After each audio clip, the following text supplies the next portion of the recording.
Thanks to Ford for powering our CES coverage. Hi everyone, I'm John Rettinger from Techno Buffalo. We are here with Glenn Lurie, President of Emerging Devices with AT&T.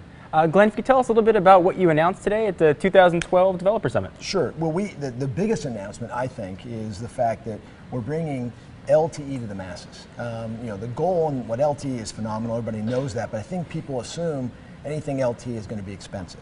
And what we're really excited about is we brought a new tablet to the marketplace called the Pantech Element that is phenomenal. I mean, it's a phenomenal device, it's LTE, has a phenomenal screen, and it's going to be under $300.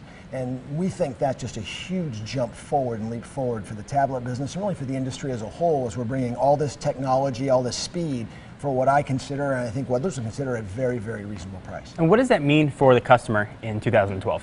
I think we saw the tablet business start to expand in 11. We got excitement. We saw iPad. We saw the P5 from Samsung and others do very, very well. Every predictor out there says the tablet business is just getting started, and we think the key is obviously going to be having a good, better, best in the tablet world.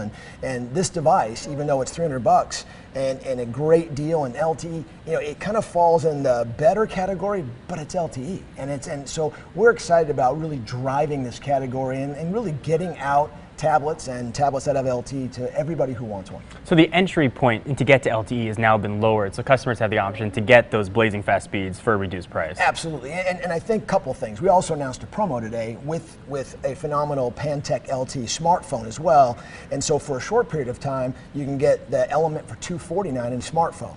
So what we're really trying to do again is we're trying to drive that adoption into that next level of LTE, and we're trying to do it at a reasonable price and with a phenomenal offer. And I think this offer is going to, the news tomorrow, you're going to be hearing about this offer. So consumers are really excited about connected devices, and you are the connected devices guy. Can we talk a little bit about the PlayStation Vita and what that's going to mean for the consumer and how AT&T plays into that relationship? Sure. So we have a great relationship with Sony overall.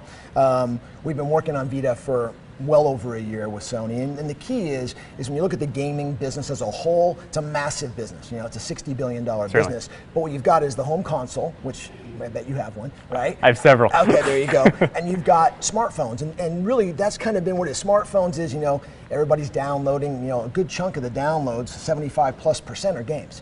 People don't realize whether it's Android or iOS. When you then also look at the gaming business is phenomenal, but there's a miss in the middle. And the miss has always been is how can I take a pure gaming device portable? And how can I take those games I play on my console at home in a handheld? And the Sony Vita is the first device that's going to allow you to do that. So as far as the LTE rollout's concerned, the consumer can expect to have LTE expansions going into 2012 and well into 2013 as well? Yeah, absolutely. And so what you're going to see from us, we announced just at the end of the year that we have 74 million pops covered. We announced 11 new markets, so we're actually ahead of schedule. So everything's going to continue as we've talked about. But I also want to make sure we don't forget we have a nationwide HSPA Plus network. And that network's performing at 2 to 6 megabits per second, which I tell people all the time, show me something you can't do at 2 to 6 megabits per second. And then on top of that, obviously we're adding our LTE as fast as we can. We're really excited about our overall network strategy. The way we've rolled this out, it's been a very good thing for my partners as they're trying to pick what modules to put in their devices. So this has really worked out tremendously well in 11, and I think it's going to be even better in 12. Excellent. Mr. Lurie, thank you very much for the time. I appreciate it. My pleasure.